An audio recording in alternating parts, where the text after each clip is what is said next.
بسم اللہ الرحمن الرحیم۔ السلام علیکم۔ ہم آپ سب کو ایم محمد فیاض چینل پر خوش آمدید کہتے ہیں۔ حضرت جابر رضی اللہ تعالیٰ عنہ بیان کرتے ہیں، رسول اللہ صلی اللہ علیہ وسلم نے فرمایا، شیطان اپنا تخت پانی پر سجاتا ہے، پھر وہ اپنے لشکروں کو روانہ کرتا ہے اور وہ لوگوں کو گمراہ کرتے ہیں۔ ان میں سے اس کا زیادہ مقرب وہ ہوتا ہے جو ان میں سب سے زیادہ گمراہ کن ہو۔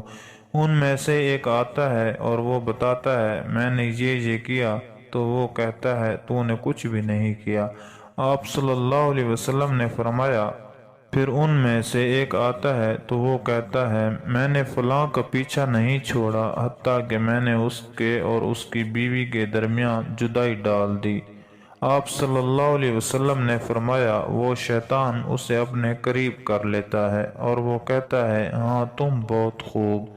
آمش بیان کرتے ہیں، میرا خیال ہے آپ صلی اللہ علیہ وسلم نے فرمایا تو وہ شیطان اسے گلے لگا لیتا ہے۔ حضرت عائشہ رضی اللہ عنہا بیان کرتی ہیں، رسول اللہ صلی اللہ علیہ وسلم نے فرمایا، 6 قسم کے لوگوں پر میں نے لعنت کی اور اللہ نے بھی ان پر لعنت کی، اور ہر نبی کی دعا قبول ہوتی ہے۔ اللہ کی کتاب میں اضافہ کرنے والا، اللہ کی تقدیر کو جھٹلانے والا، طاقت کے بل بوتے پر مسلط ہونے والا شخص تاکہ وہ کسی ایسے شخص کو معزز بنائے جسے اللہ نے ذلیل بنایا ہو، اور کسی ایسے شخص کو ذلیل بنا دے جسے اللہ نے معزز بنایا ہو، اللہ کے حرم کی بے حرمتی کرنے والا۔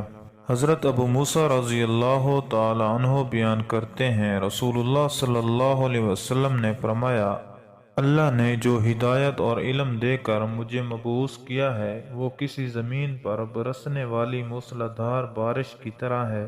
پس اس زمین کا ایک ٹکڑا بہت اچھا تھا، اس نے پانی کو قبول کیا اور اس نے بہت سا گھاس اور سبزہ اگایا، اور اس زمین کا کچھ ٹکڑا سخت تھا، اس نے پانی کو روک لیا، پس اللہ نے اس کے ذریعے لوگوں کو فائدہ پہنچایا، لوگوں نے خود پیا، جانوروں کو پلایا اور آب پاشی کی۔ جبکہ زمین کا ایک ٹکڑا صاف چٹیل تھا، وہاں بارش ہوئی تو وہ پانی روکتی ہے نہ سبزہ اگاتی ہے۔ پس یہی مثال اس شخص کی ہے جسے اللہ کے دین میں سمجھ بوجھ عطا کی گئی، اور اللہ نے جو تعلیمات دے کر مجھے مبعوث فرمایا ان سے اسے فائدہ پہنچایا، پس اس نے خود سیکھا اور دوسروں کو سکھایا۔ اور یہی اس شخص کی مثال ہے جس نے ازارہ تکبر اس کی طرف سر نہ اٹھایا، اور اللہ نے جو ہدایت دے کر مجھے مبعوث فرمایا اسے قبول نہ کیا۔